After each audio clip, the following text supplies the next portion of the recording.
Sebuah jumbo jet kebanggaan negeri melintasi langit Sumatera. Namun satu belokan salah, mengubah wajah berseri menjadi tragedi.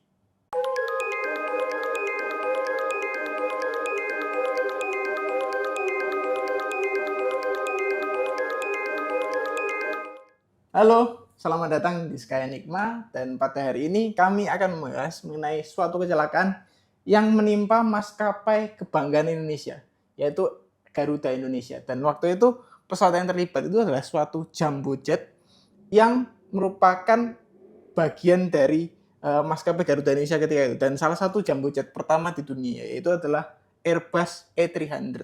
Nah, dulu waktu aku kecil, aku tahunya pesawat Airbus itu A320 dan A330 aja. Ya, dua itu yang populer. Karena di Indonesia yang sering lalu lalang, yang sering kita lihat di bandara, itu cuman itu aja. A340 jarang-jarang lah. Ya. Dan kayak A340 itu kayak tidak familiar. Tapi yang familiar itu A320, A330. Nah, faktanya sebelum A320, sebelum A330, itu ada satu pesawat Airbus yang jadi inovasi yang luar biasa, yaitu adalah Airbus A300. Inovasinya adalah dia jumbo jet, twin aisle dengan kapasitas yang sangat besar, tapi dia cuma pakai 2 mesin aja. Oh, luar biasa sekali. Luar biasa di masa itu. Di masa itu, karena tahun 70-an awal itu jumbo jet, kita tahunya itu ya trijet seperti DC-10 atau L1011 atau quadjet seperti 747. Tapi Airbus waktu itu inovasinya sangat luar biasa. Dia langsung mengeluarkan jumbo jet yang mesinnya cuma 2. Jadi fuel efisien sekali. Betul. Tentu saja ada tantangannya, yaitu ETOPS. Ya. Sehingga maskapai Amerika ketika itu jarang mau beli. Tapi ya tantangan itu kemudian tahun 80-an ETOPS itu mulai dikembangkan ya. Jadi supaya bisa melewati Atlantik gitu. Dan Garuda Indonesia itu bisa bangga karena Garuda Indonesia itu merupakan operator pertama dari salah satu varian A300, yaitu A300B4. Varian khusus itu ya? Varian khusus. Dan kita bisa bangga banget itu. Itu karena suatu pesawat yang sangat canggih seperti Airbus A300, kita bisa mengoperasikannya, salah satu variannya, sebagai maskapai yang pertama kali mengoperasikan. Nah, penerbangan yang akan kita bahas pada hari ini adalah Garuda Indonesia penerbangan 152, yang kala itu melayani rute dari Bandara Internasional Soekarno-Hatta di Tangerang menuju ke Bandara Polonia di Medan. Jadi ini rute domestik ya. Dan waktu itu tanggal 26 September 1997, pesawat ini jatuh di hutan pegunungan di dekat desa. Dan peristiwa ini merupakan kecelakaan paling mematikan milik Indonesia. Jadi yang ada di Indonesia, kejadian kecelakaan pesawat ini yang paling mematikan. Nomor 1 sampai sekarang. Dan kita tentu saja berharap jangan sampai ada yang melampaui. Jangan sampai ada yang melampaui. Dan ini merupakan kecelakaan yang melibatkan pesawat A300B4. Dan pesawat ini sudah cukup lama menjadi bagian dari maskapai. Dan salah satu keunggulan dari A300B4 ini adalah memiliki konsep forward facing crew concept dengan fokus utama adalah menghilangkan posisi flight engineer. Jadi cuman ada 2 orang dalam kokpit. Jadi otomasinya ditingkatkan sehingga fungsi flight engineer itu dihapuskan. Jadi kasihan sekali flight engineer. Efisiensi tenaga kerja. Tenaga kerja. Meskipun menghilangkan flight engineer ya, akhirnya pengangguran jadinya. Jadi posisi flight engineer itu disederhanakan dan digabung akhirnya. Jadi yang mengoperasikan nanti antara first officer atau kaptennya, tapi sudah tidak serumit waktu masih zaman dulu gitu. Jadi lebih enak lah. Nah, di dalam penerbangan ini sendiri itu terdapat 222 penumpang dan 12 kru dengan totalnya adalah 234 orang. Nah, ini karena pesawat yang tipenya besar, otomatis jumlah penumpang dan krunya juga harus banyak. Iya, betul. Seperti itu. Dan di dalam penerbangan ini ada 38 orang yang merupakan warga negara asing. Jadi ini dasarnya ya prestasi Garuda Indonesia, karena pada masa-masa itu mereka bisa menarik warga negara asing untuk naik maskapai Garuda Indonesia. Ini adalah suatu kebanggaan nasional kita. Dan di dalam kru kokpit sendiri itu terdiri dari kapten dengan jam terbang tinggi dan first officer dengan jam terbang rendah. Di mana kedua pilot itu sudah memenuhi syarat untuk menerbangkan model yang FF dan juga 600, seri 600. A300 ya? Nah, sebelum kita lanjut lebih dalam mengenai kejadian ini, kami ingin mendorong teman-teman untuk follow dan subscribe kami, serta like, komen, dan share ke teman-teman yang lainnya, baik itu di platform Spotify, Instagram, TikTok, maupun YouTube. Nah, kronologi kejadian ini bermula ketika pesawat ini sedang melakukan approach ke Bandara Bolonia. Dan waktu itu 13.13 waktu setempat ya. Petugas ATC mengizinkan pesawat ini untuk melakukan ILS approach ke runway 05 dengan heading awal ini di 316. Jadi kita akan tampilkan peta ya, supaya tidak bingung. Jadi heading pertama itu ke 316 dulu. Jadi lurus ke sana. Kemudian ATC ini mengarahkan ke heading 240. Kemudian ke 215. Jadi ini kenapa kok headingnya banyak sekali? Karena di dekat situ ada pegunungan. Pegunungan dan bukit-bukit. Jadi kalau cuma diberikan satu heading kemudian berputar, itu langsung nabrak. Ya. Jadi untuk menghindari itu ada serangkaian heading yang harus dituju. Jadi waypoint begitu. Dan waktu itu setelah ke heading 215, turun ke ketinggian 2000 kaki dan ke heading 046 sebelum mendarat. Jadi headingnya ada banyak ya tadi.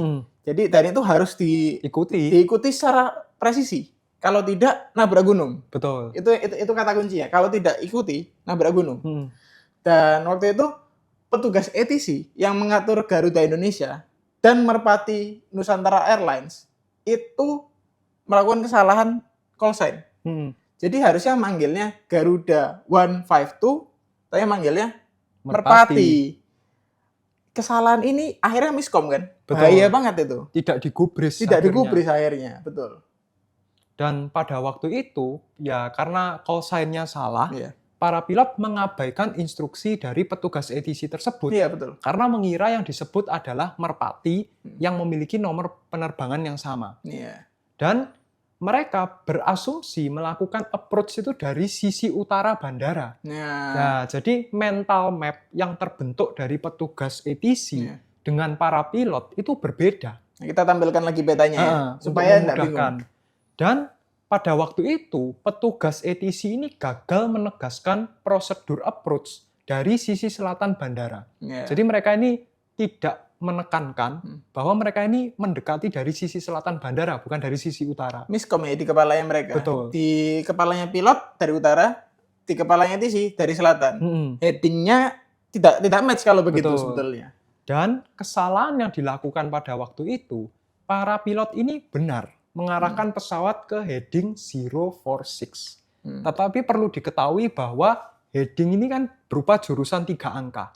Ketika dia sifatnya garis sejajar, ya akan membentuk heading yang sama. Iya, betul. Tadi seharusnya pola approach-nya adalah 046 belok ke arah kanan. Tapi ini beloknya ke arah kiri. Walaupun sama-sama berakhir di 046, tetapi arahnya berbeda. Posisi akhirnya beda. Betul. Dan itu pada waktu itu juga diperparah dengan petugas ATC itu tidak memiliki gambaran yang jelas tentang arah penerbangan, dan radar yang ada itu terdapat jeda pembaruan. Selama 12 detik itu baru update. Jadi informasi yang diterima oleh petugas ATC itu tidak secara real time, tetapi ada delay sebesar 12 detik. Nah, akhirnya waktu itu pesawat itu karena salah belok, masuk ke daerah dataran tinggi. Dan waktu itu karena tadi katanya setelah heading 046 itu di bawah 2000 kaki, pesawat itu akhirnya menurunkan dirinya ke bawah 2000 kaki. Padahal tadi harusnya menjaga di 2000 kaki. Iya. Dan karena melakukan kesalahan itu, masuk di bawah 2000 kaki, masuk ke daerah pegunungan tinggi, waktu itu first officer khawatir karena waktu itu visibility-nya juga tidak bagus. Karena sedang ada kebakaran hutan. Kebakaran hutan jadinya kabutnya luar biasa. Jadinya para pilot ini sebenarnya tidak bisa melihat dengan jelas apa yang ada di depannya mereka. Dan waktu itu first officer khawatir dan sempat berkomentar mengenai ketinggian pesawat ini seharusnya di berapa. Dan waktu itu entah bagaimana tiba-tiba mereka full throttle. Di daerah pegunungan full throttle seperti ingin mengangkat pesawat. Ya, seperti ingin pull up. Seperti ingin menjauh. Tapi tiba-tiba menabrak gunung langsung. Dan waktu itu pukul 13.32 waktu setempat. Dan pesawat posisi jatuhnya itu di dekat desa Buah Nabar. Dan setelah tim SAR terjun, ditemukan bahwa tidak ada yang selamat. Seluruh 234 penumpang dan kru ditemukan meninggal dunia. Dari kecelakaan dan dari hasil puing-puing dan juga black box, kemudian dilakukan investigasi, di mana dari hasil rekaman yang ada ditemukan bahwa sebetulnya yang ada di pikirannya ATC dan yang ada di pikirannya pilot itu berbeda. Jadi keduanya sama-sama berasumsi Dan tidak ada yang bilang. Tidak ada yang bilang. Gitu. Karena tidak ada yang bilang, akhirnya mereka sama-sama mengira, oh, yang ada di pikirannya ATC atau pilot itu sama seperti yang ada di pikirannya mereka sendiri. Gitu. Jadinya terjadi perbedaan pandangan begitu sebetulnya. Dan sebetulnya waktu itu arah belok pesawat itu si pilot itu juga bingung. Maksudnya enggak bisa meyakini. Dan akhirnya hal tersebut mengurangi kewaspadaan pilot. Karena yang dibingungkan itu hal kritis sebetulnya, yaitu arah belok. Tapi karena mereka tidak bisa meyakini, akhirnya itu kewaspadaan pilot itu hilang. Karena posisinya itu kalau mereka bisa melihat di radar, posisi mereka dengan jelas, itu mereka bakal tahu bahwa mereka ini nyasar gitu, masuk ke daerah yang sebetulnya tidak boleh dimasuki. Dan selain itu, sebetulnya kapten ini tidak terbiasa, tidak familiar dengan instrumentasi analog yang ada. Jadinya karena kurang terbiasa ini, kurang tanggap, kurang cepat dalam merespon. Karena ya kalau misalnya kita sudah terbiasa menyetir di sisi kanan, atau kita pasti kebingungan kalau pindah sisi kiri. Betul. Nah, hal ini yang terjadi. Jadi yang dilakukan kapten itu tidak otomatis dari kepala, tapi harus dipikirkan 3 detik, 4 detik gitu. Jadi agak lambat. Dan oleh karena itu pihak maskapai harus menyempurnakan konversi pada model 600 dan freighter. Karena perbedaan model ini akhirnya sang kapten meskipun berlisensi untuk seri B4, 600 dan freighter, itu seri-serinya ini berbeda instrumentasi dalamnya. Dan oleh karena itu perbedaan-perbedaan ini harus diseragamkan begitu. Dan pada waktu itu juga ditemukan bahwa sistem GPWS itu tidak berbunyi. Jadi gagal tanpa alasan yang jelas. Padahal ini krusial. Krusial. Seperti kita dulu ingat kejadiannya Trigana. Ketika dia memasuki daerah pegunungan, ada tameng terakhir, yaitu GPWS yang berbunyi. Nah, tetapi dalam kejadian ini tidak ada. Waktu itu juga dimatikan ya Trigana? Yang Trigana dimatikan. Yang ini kita tidak mengetahui karena gagalnya tanpa alasan yang jelas. Dan terdapat rekomendasi bahwa pihak maintenance itu sebaiknya lebih memperhatikan komponen-komponen peringatan yang ada di pesawat. Karena komponen peringatan itu bisa berupa visual, bisa berupa audio. Tetapi semuanya harus dipastikan bekerja dengan baik. Jangan sampai karena sistem itu dirasa minor ataupun sebagai utility akhirnya diabaikan. Padahal itu juga berfungsi menjaga keselamatan dari pesawat terbang itu sendiri. Dan petugas ATC pada saat itu menggunakan grafik vektor yang tidak memadai. Kondisinya tidak memadai dan tidak suitable lah untuk kondisi approach itu. Dan terdapat rekomendasi petugas ATC itu menggunakan grafik lengkap yang terbaru untuk memudahkan pembacaan. Nah, sebetulnya ada satu faktor lagi yang menjadi dasar ya, yaitu adalah kebakaran hutan tadi. Nah, itu. Nah, kebakaran hutan itu sebetulnya bukan faktor yang utama, tapi itu faktor komplementari aja.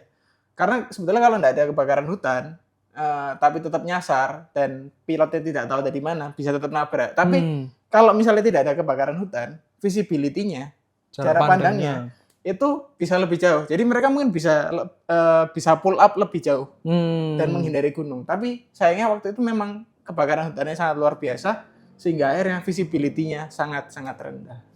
Dan akhirnya pesawat ini menyasar masuk ke daerah pegunungan dan habis. Demikian episode kami mengenai Garuda Indonesia 152 Kami ingin mengucapkan terima kasih yang sebesar-besarnya kepada teman-teman penonton Sky Enigma karena kami sudah berusia 1 tahun channel ini. Dan dukung kami, sampai jumpa pada episode-episode selanjutnya.